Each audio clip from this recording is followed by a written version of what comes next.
सुन तो सही जहां में है तेरा फसाना क्या।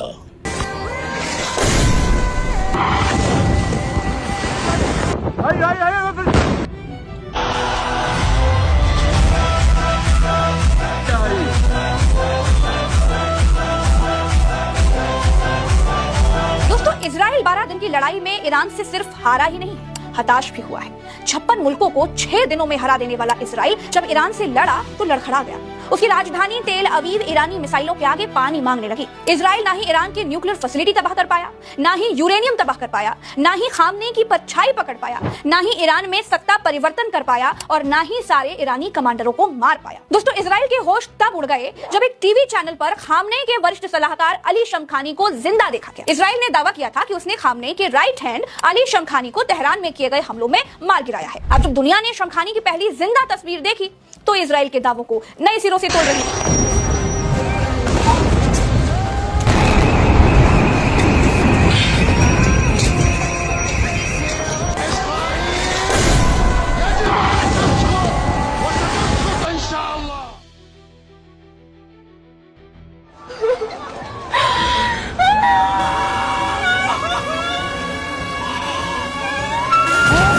Right now, rescue crews are digging through the debris in central Israel after a direct hit of an Iranian ballistic missile. They believe there are still people trapped under this debris. Just look at the destruction here. This was an Iranian missile that hit about 2:30 in the morning, central Israel. This is a residential neighborhood. 6 people understood at least to be killed here. Rescue.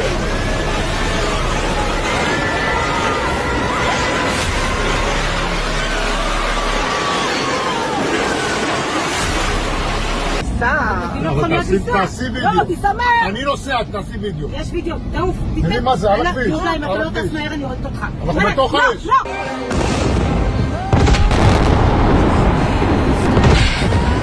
And now that Tehran sent a message back, they're screaming for help like a child who lit the fire and got burned by the flame. Oh, now it's a tragedy. Now you remember what a hospital is. You bombed over 200 hospitals in Gaza. You hit a children's hospital in Iran. You blew up ambulances, dialysis centers, maternity wards. And now you want sympathy? Let me say this. אוקיי. אלה שהיו בחלק הבריאני נכון.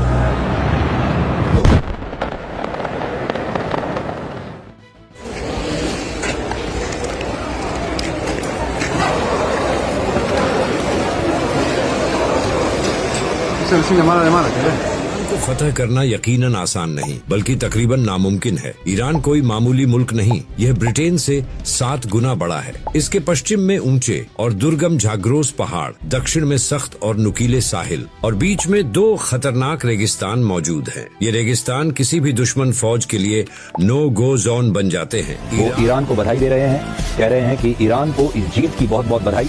वो ये भी कह रहे हैं कि America अगर बीच में ना आया होता तो ईरान इजराइल का पूरी तरह से खात्मा कर देता। ईरान इजराइल की जंग में एक और महाबली की अब एंट्री हो चुकी है और वो है रूस के राष्ट्रपति पुतिन। पुतिन ने साफ कहा है कि अगर ईरान पर हमले नहीं रोके गए तो पश्चिम एशिया में तबाही आ जाएगी। ये भी कहा कि अगर अमेरिका ने सैन्य मदद इजराइल को की तो फिर बहुत बुरा हो जाएगा। ये वो वक्त है जब कोई और मुस्लिम कंट्री ईरान के साथ खड़ी हुई नजर नहीं आ रही है। ईरान अकेला इस युद्ध को लड़ रहा है और इसीलिए ईरान ने इसराइल पर 300 से अधिक मिसाइलें क्या दागी। वहां से सारे चैनल रिपोर्टिंग करने लग गए।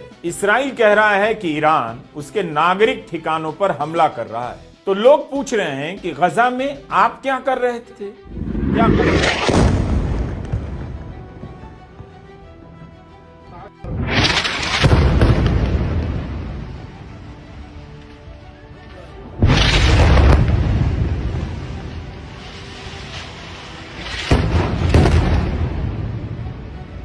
I'm Karen and I'm a lawyer.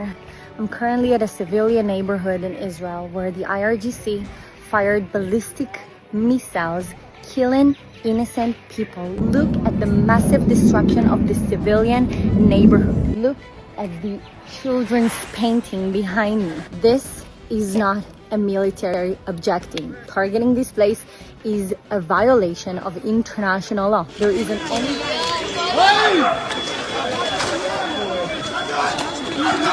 Missile तो हो गया इमीडिएटली सीज फायर। इसराइल को ईरान सजा पर सजा दे रहा है, पर नेतन्याहू गायब है। रात में ईरान द्वारा कतर के यूएस बेस पर हमले के बाद ट्रंप और नेतन्याहू दोनों सीज फायर चिल्ला रहे। ईरान ने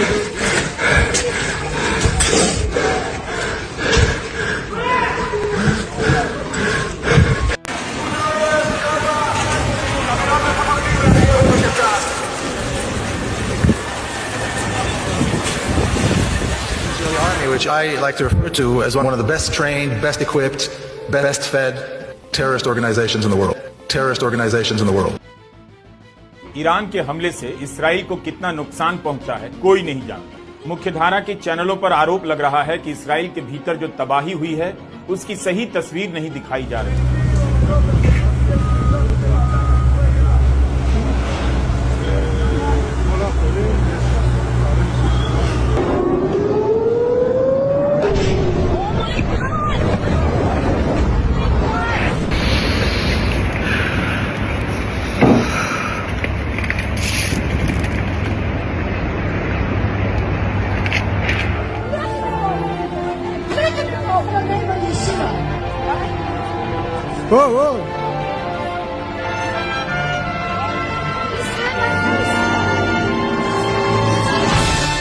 Bonds between the United States and Israel are unbreakable. Were there not an Israel, the United States of America would have to invent an Israel. The Jewish state has never had a better friend in the White House. I will always stand up for Israel's right. You need not be a Jew to be a Zionist. I'm a Zionist. We can say today that America is Israel's oldest and best friend in the world.